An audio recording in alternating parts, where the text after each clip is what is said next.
I've seen situations, especially when during the Ibadan North by-election, people were at the polling unit, but they were not voting. You'll be shocked. What were they waiting for? They were just there, doing absolutely nothing. They turned themselves to observers. And that is the set of people that want change.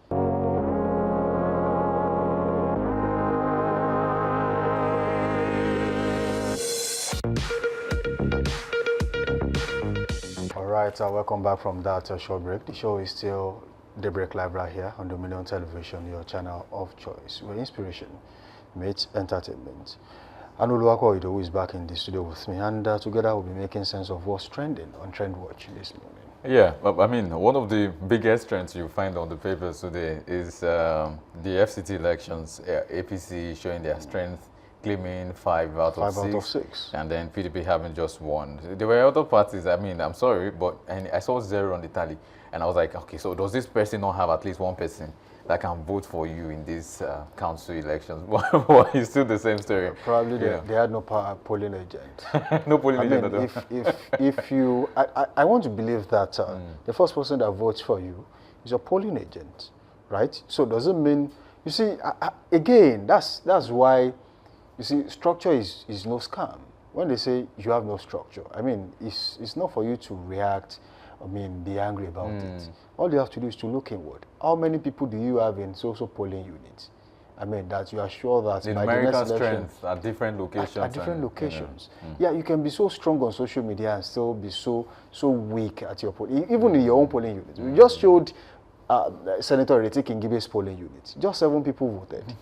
Out of the 7 people, 2 was for the ADC, 3 was for PDP, SDP had 1, and then another political party also had 1. So it shows, I think PDP too. PDP also had 1. And that's 7. That was all they had in that polling unit. So it was as bad as that. And just like Honorable Mola Jaulawi said, I'm going to echo his sentiments this morning. You see, the problem we have always had is the elite, right? People who you would averagely think should know better.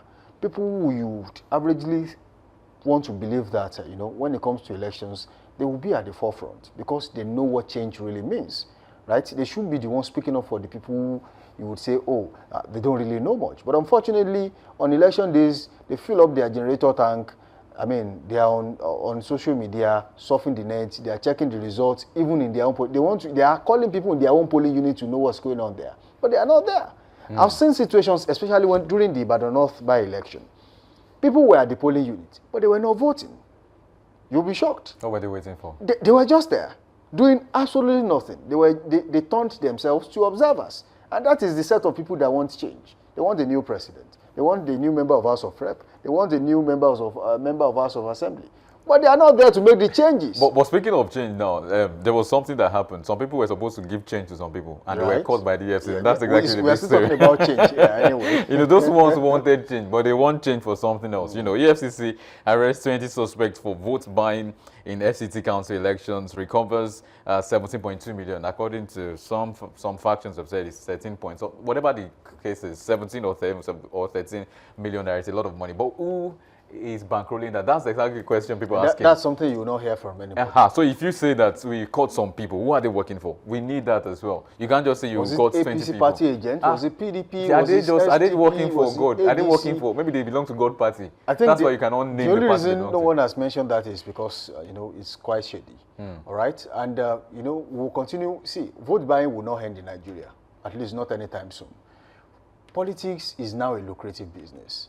And everyone out there with some money kept in a bank account wants to invest. Let me come in, let me buy people over, win an election, make my money back, make triple or you know, in multiple folds, and then I reinvest the next time. That is why you see members of House of Assembly or House of Reps in some places. One of them was being called out over the week, I think in Oyo State, that since you won an election, we have not seen you. They will go away for 3 years. The 4th year, they are back. They are investing. They are giving you monies. I mean, they are visiting social groups, you know, giving them monies, giving them grinding machines, and, you know, foundations. And the question is, in the first place, how did we get to that place where members of House of Assembly and members of House of Rep will have to do constituency projects, right? That happened and was introduced during the era of Chief Olusegun Obasanjo, former president. And what was being done is to appease the members of House of Rep. I mean, let's give them a little bit of a sense of belonging and give them a little bit of power so that they can support us in doing some of these things that would not really be able to get away with in the first place. Now see where we are, right? An average lawmaker is not concentrating on lawmaking.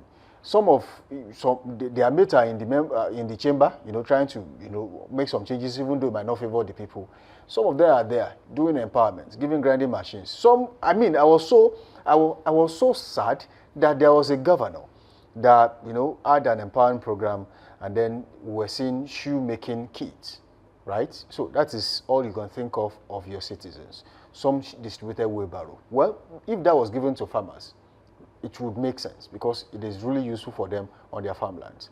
But how do you give, on a steady basis, give grinding machines to people?